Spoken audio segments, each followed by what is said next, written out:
So, I really enjoy mula sa pinili ko lang up until now, kapag nagluluto kami together, yun yung paborito ko moment. Yun talaga. Kasi, wala lang, parang it's just my favorite quality time to do with Dustin. Ikaw naman. Naging maalaala. Pero ako kasi parang na-realize ko nga na pag nagta-travel ka kasi with someone, parang mas lalo mong nakikilala deeply yung isang tao. So parang ako, hindi ko makalimutan yung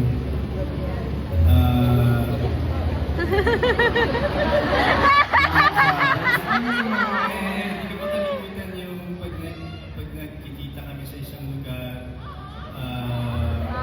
Meron na siyang hinahantang mga restaurants, naka-ready na yung mga plano niya. Tapos,